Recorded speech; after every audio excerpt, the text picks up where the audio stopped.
Now we're ready to save our work. Saving work on a computer is important because right now our information is in the computer's electronic memory, and if the computer loses power, our work would be lost. So we need to save the information by storing it in a file on the hard drive. To save our file, we click on the File menu. In the list of commands there are two save commands, Save and Save As. Here's an easy way to remember the difference. Use the Save As command the first time you save a file and give it a name. You also use Save As when you want to save a file and give it a new name. Use the Save command the rest of the time, that is, when you save a file using its existing name. You'll use Save more often than Save As. In this case, our file already has a name, Speech Duration. We named it when we created it. To save it, we click on Save, and the file is saved on the computer's hard drive. Next, we close Notepad by clicking on its Close button, and close Calculator the same way. The document we just created, Speech Duration, is on the desktop. We want it in the Speech folder. We click on the Speech Duration icon, and while holding the mouse button down, drag it to the Speech folder. To drop it, we release the mouse button. To see if it worked, we double-click on the folder. When it opens, we can see the document icon. We minimize the Speech folder. Drag and drop is one way to manage and organize your documents. In the next few minutes, we'll show you a couple of others. We'll move files between two folders that we've set up for this exercise. But first we have to display the folders. To start, we open the Samples folder by double-clicking on it. Inside, we double-click to open folder A, and double-click to open folder B. Now, for a better look at what we're doing, we'll arrange the windows. We click anywhere on the Samples window and click on its Close button. Then we click on folder A to make it the active window. We arrange windows by clicking the right mouse button on the taskbar. There are 4 options to arrange windows. We'll cover them in detail later. For now, we click on Tile Vertically. The windows for the 2 folders are arranged neatly on the desktop. Now it will be easy to see as we copy, move, delete, and restore documents. The first thing we'll do is make a copy of the file called Report and place it in folder B. We click the right mouse button on the Report document icon.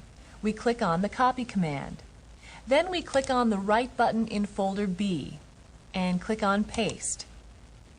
There are now 2 copies of the report file. To move the summary file, we drag it with the left mouse button to folder B. Now we'll drag a file with the right mouse button. This time we move the letter document. When we release the button, a shortcut menu opens with 3 choices. We click on Move Here. The letter icon has been moved from folder A to folder B.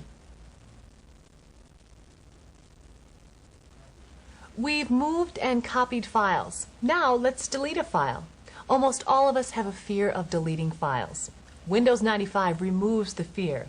When you delete an item, Windows puts it in a recycle bin. If you make a mistake, just take the item out of the recycle bin. We click the right mouse button on the memo icon. Then we click on the Delete command. A message asks if we're sure we want to send memo to the recycle bin. We are, so we click on Yes. The recycle bin can be a lifesaver. Here's how to restore a file. We minimize folder A to see the recycle bin.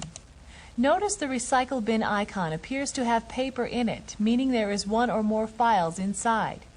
We double-click on the recycle bin icon. Then we maximize it to see details of the file inside. The recycle bin lists the name of the file, its original location, the date and time it was deleted, the type of file, and its size. Windows 95 needs to know the original location when we restore a file. Here's how.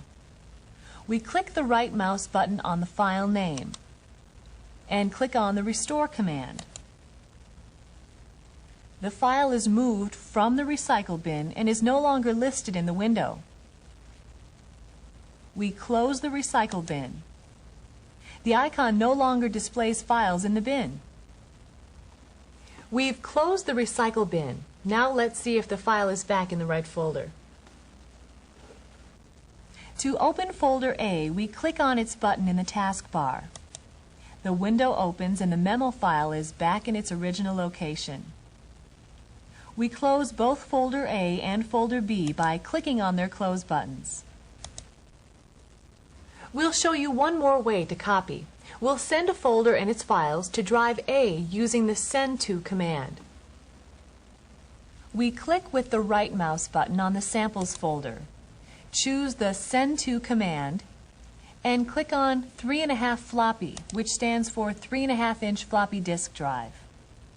In this box, pieces of paper are flying between two folders, indicating the folder and its contents are being copied.